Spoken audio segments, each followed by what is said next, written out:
How's it going? I'm Brandon Lee, and I got a filmmaking lesson for you today about moving camera versus static camera. And the goal here is to get you thinking a little more critically about when you might want to move the camera versus keeping the camera stationary.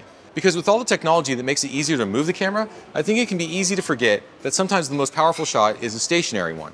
So we're in this awesome coffee shop, Coffee Roaster. Please definitely check it out if you're in Bangkok. And we're going to invent some cool cinematic scenes here and figure out when the camera needs to move and when it shouldn't move. All right, let's go ahead and get started.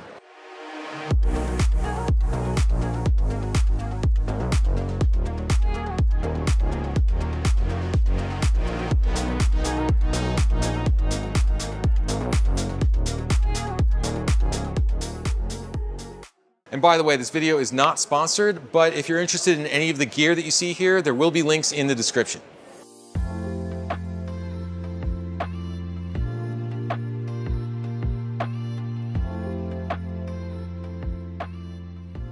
So we're going to start off shooting the scene as a static shot. I'm just going to do a locked off tripod shot of the entire action. I have my awkward gimbal tripod combo that allows me to quickly move between the two setups.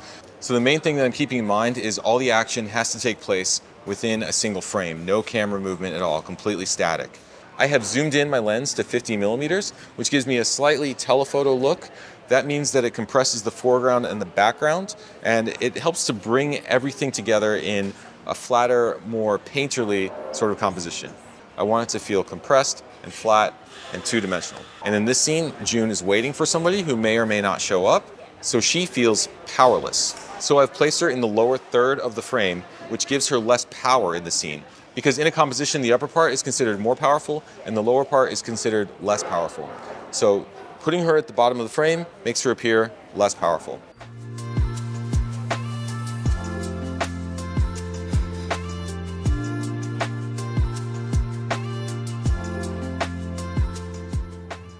Now we're going to move the camera. So I'm on a gimbal and I am going to do a lateral tracking shot. So the framing in this shot is very similar to the static shot. June is in the lower third of the frame. The only major difference is that the camera is tracking. And one advantage with the moving camera is that you can incorporate more of your narrative into a single shot. For instance, with this shot, I'm able to show June coming in through the front door and then walking in and sitting down. Whereas with the static camera shot, because of the composition I wanted, I couldn't show her entering the coffee shop. That would have had to be a cut. That would have had to be a separate shot. But with the moving camera, I can put it all in one shot. The gimbal is going to be in pan follow mode. That means that it's following the twist of my wrist like this. And I have the speed of the pan turned all the way down to the minimum setting, which is 5. The reason I'm doing this is because I want the camera to stay perfectly framed looking at June the whole time, but I can't shoot that in lock mode on the gimbal because gimbals drift. Even when they're perfectly calibrated, a gimbal will sort of pan a little bit on its own, like that. If it's in lock mode, it will very slowly pan. The only way around that, if you're doing a longer shot, is to shoot in pan follow mode and compensate for that drift with your wrist.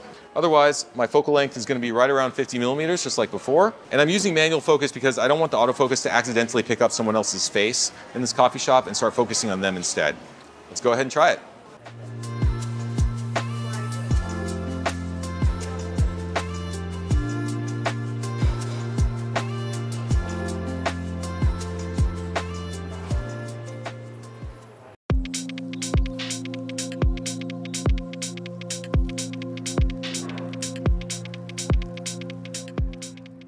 Now I want to try a long lens shot with the gimbal. So I've zoomed in my lens to 110 millimeters. I'm going to change also my stabilization mode to active. I want it to remove any possible little bounces from my shake. So I'm using IBIS at active setting.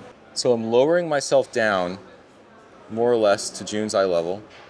And this time I'm framing her in the top third of the frame. She's not as powerless in this shot as before. I'm in pan follow mode.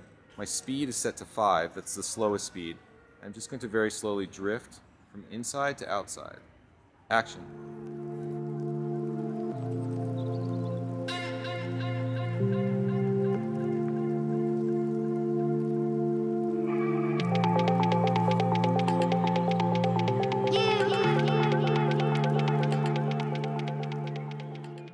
Now we're going to do the static version of the shot. No camera movement at all. And because the camera's not moving, I have to create motion in the frame some other way. So what I'm going to use for motion instead is the doors of the cafe, because these glass doors open and close in a really interesting, smooth, gliding motion. So I'm going to open the door, run out of the way, and let the door close itself, and then you'll see a moving reflection across June's face, and that will create some motion and some interest within the scene. That's how I like to make little magic moments in my scenes. I notice something that's natural to the scene, that's organic to the environment, and then I take advantage of it to create some sort of a photographic effect out of it. So it just takes a careful observation of your environment and then finding a way to make your audience notice that same thing as they watch the scene.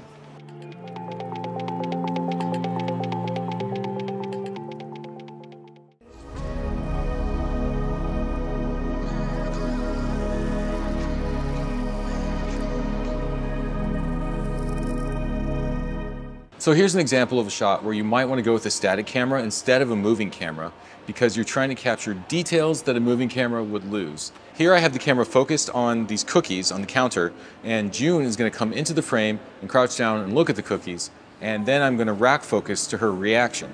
The reason I don't want to just fly around with my gimbal in this shot is because if I was moving too much, you wouldn't be able to see the details on the cookies and you wouldn't be able to see the details of June's reaction to the cookies. Also, if the camera was moving, the rack focus would not be as clean. So if clarity of details is your main goal, you might want to consider doing a static camera shot. And on a technical note, the way that I'm racking my focus is by using the touch screen of my camera. This is the Sony a7S III. It has a touch screen. So during the shot, when June moves into frame, I'll very carefully tap the screen and the focus will shift to her.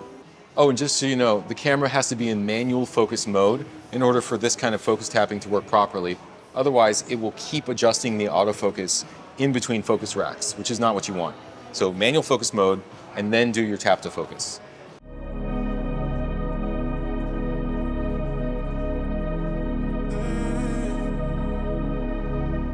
Now I'm going to do the moving version of the shot. Camera's on the gimbal, my lens is zoomed out to 17 millimeters, so I'm shooting ultra wide, and that means that every movement I do here is going to be exaggerated by that ultra wide lens. Just like an FPV drone or a GoPro makes it look like you're going faster, same thing works for gimbals too. Gimbal is going to be in pan follow mode because I need to pan as I rotate around her in this shot. I'm going to start really low, like this, crouch down, and I'm going to lower the gimbal even further, like that.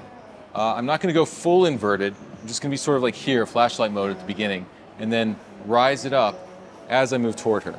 What you don't want to do is you don't want to be tilting up or tilting down as you push in. You don't want to be compensating for the height of the gimbal by tilting up or tilting down unless you're trying to create some sort of special effect. Most of the time you just want your gimbal to be looking straight forward, and when you're further away from your subject, the gimbal's lower, and as you get closer to your subject, the gimbal rises up higher to their eye level.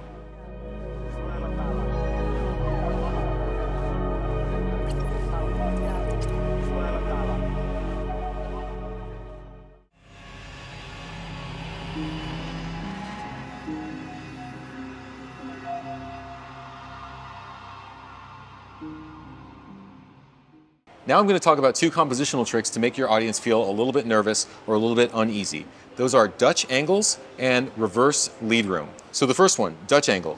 This means that your horizon is not level. Notice that my camera is at a low angle, looking up, and it's tilted. This tilt is called a Dutch angle. Look at the lights in the background behind June. They look diagonal in the shot. And June, you're looking around like you're in a horror movie and maybe there's a killer right around the corner. So let's see how that looks. 3, 2, 1, action.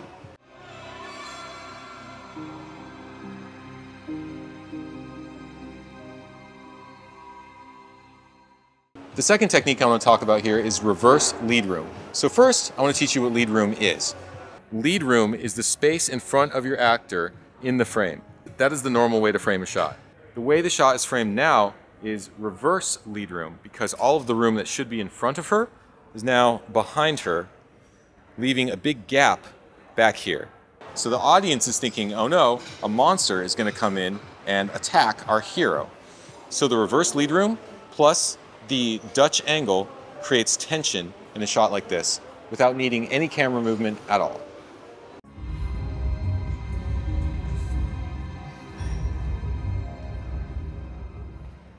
You can use Dutch angles and reverse lead room in moving camera shots as well.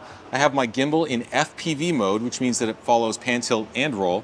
And I'm just going to tilt it like this, angle it like that, and then squeeze the trigger to lock it off. Now it doesn't follow my pan, tilt, or my roll. It's in full lock mode, but it's holding the angled tilt just the way I want it. Then I'm gonna crouch and walk backwards as June walks toward me.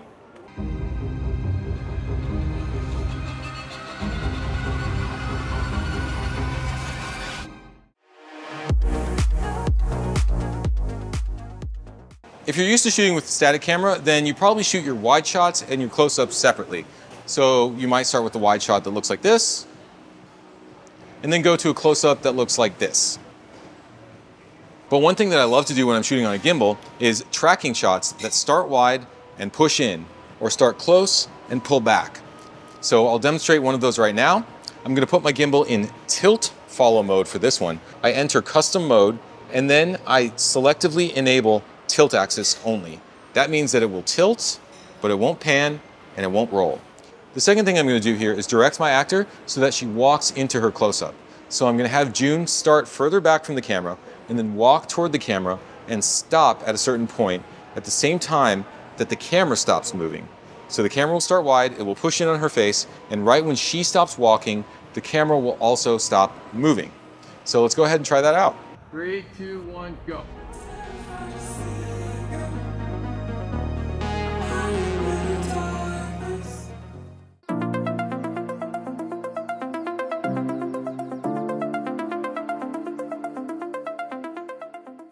Finally, just for fun, I'm going to show you how to use your tripod for moving camera shots. So you may be wondering, what the heck am I doing with it configured like this? Well, this is actually kind of a pseudo Steadicam rig I came up with. I call it the tripod hack, and I have a video on my channel. If you search for tripod hack, you'll find out how I do this. So the purpose of configuring a tripod like this is to be able to walk around with it and not have those tiny little micro jitters that you get with these little mirrorless cameras when you operate handheld.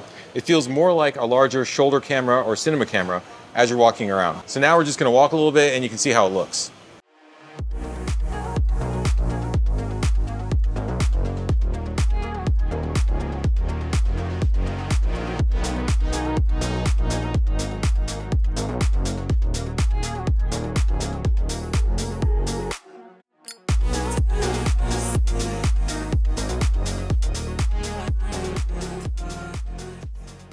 Thanks for watching. I hope this got you thinking about when you might want to move your camera versus when you might want to leave the camera stationary. And I want to thank June for showing up and being my model today. You were excellent. And I also want to thank Coffee Roaster, which is the coffee shop that we filmed at. If you're ever in Bangkok, check it out. Delicious coffee and a great place to take pictures. All right, so please click like, subscribe, and that notification bell so you know as soon as I post my next video. And check the link in the description of this video if you want to know about the gear. Also, check out my film school unscripted studio. The link is in the description. Okay, I'll see you next time.